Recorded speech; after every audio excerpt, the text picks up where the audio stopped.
2 Kings chapter 23. Josiah's reformation. Then the king directed that all the elders of Judah and Jerusalem should be gathered to him. The king went up to the house of the Lord, and with him went all the people of Judah, all the inhabitants of Jerusalem, the priests, the prophets, and all the people, both small and great. He read in their hearing all the words of the book of the covenant that had been found in the house of the Lord. The king stood by the pillar and made a covenant before the Lord, to follow the Lord, keeping his commandments, his decrees, and his statutes, with all his heart and all his soul, to perform the words of this covenant that were written in this book. All the people joined in the covenant. The king commanded the high priest Hilkiah, the priests of the second order, and the guardians of the threshold, to bring out of the temple of the Lord all the vessels made for Baal, for Asherah, and for all the host of heaven. He burned them outside Jerusalem, in the fields of the Kidron, and carried their ashes to Bethel. He deposed the idolatrous priests, whom the kings of Judah had ordained to make offerings in the high places at the cities of Judah and around Jerusalem. Those also who made offerings to Baal, to the sun, the moon, the constellations, and all the hosts of the heavens. He brought out the image of Asherah from the house of the Lord outside Jerusalem to the Wadi Kidron, burned it at the Wadi Kidron, beat it to dust, and threw the dust of it upon the graves of the common people. He broke down the houses of the male temple prostitutes that were in the house of the Lord, where the women did weaving for Asherah. He brought all the priests out of the towns of Judah, and defiled the high places where the priests had made offerings, from Geba to Beersheba.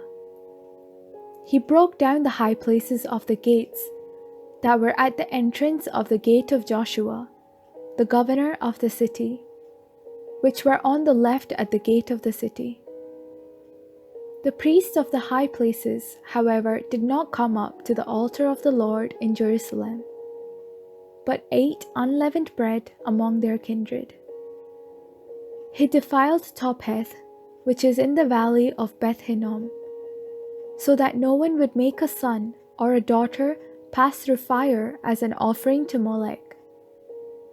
He removed the horses that the kings of Judah had dedicated to the sun, at the entrance to the house of the Lord, by the chamber of the eunuch Nathan-melech, which was in the precincts.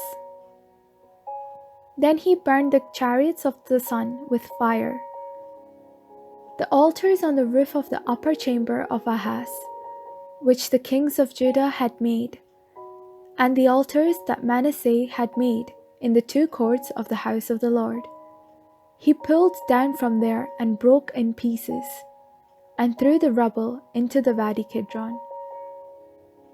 The king defiled the high places that were east of Jerusalem, to the south of the Mount of Destruction, which King Solomon of Israel had built for Astarte, the abomination of the Sidonians, for Chemosh, the abomination of Moab, and for Milcom, the abomination of the Ammonites.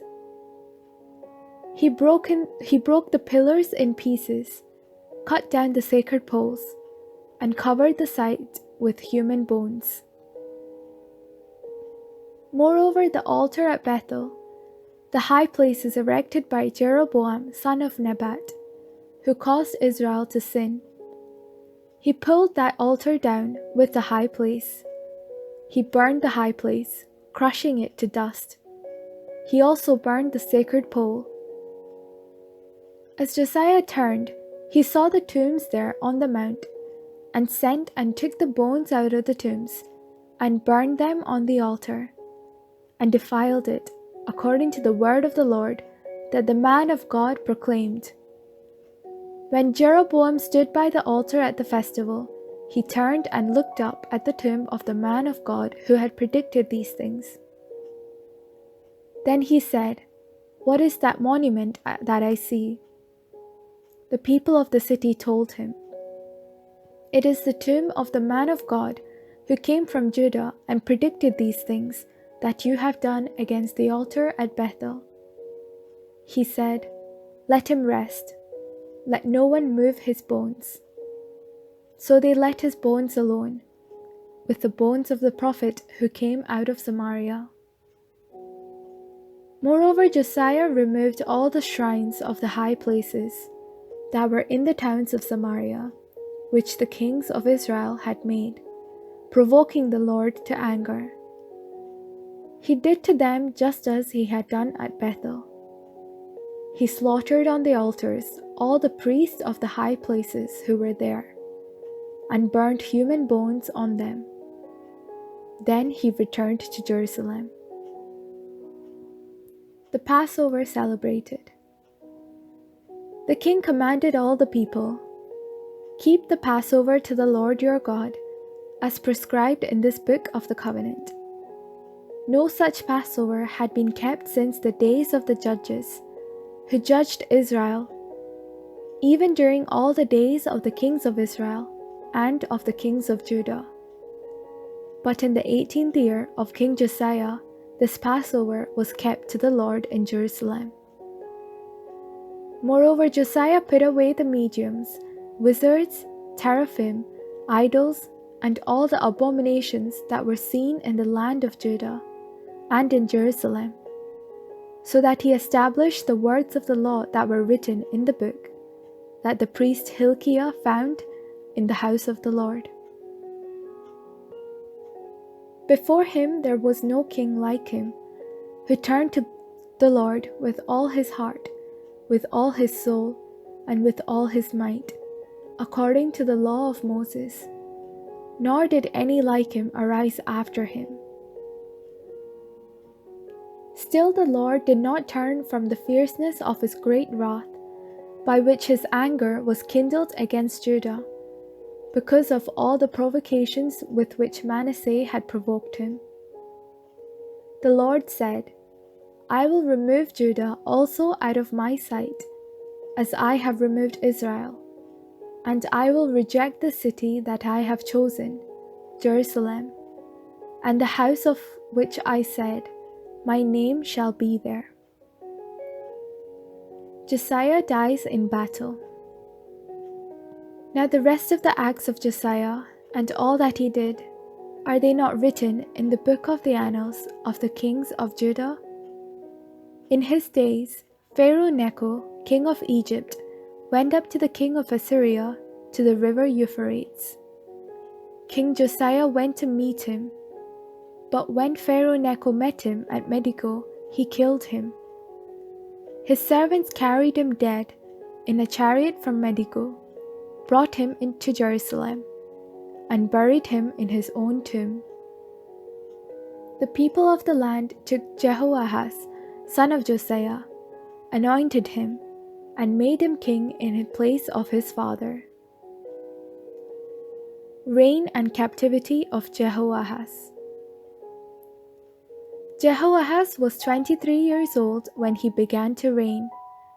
He reigned 3 months in Jerusalem.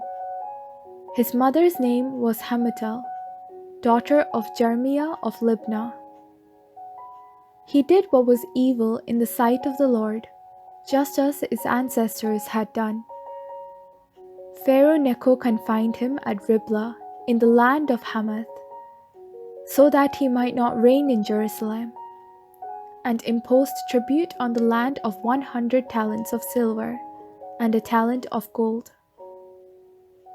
Pharaoh Necho made Eliakim, son of Josiah, king in his place of his father Josiah, and changed his name to Jehoiakim.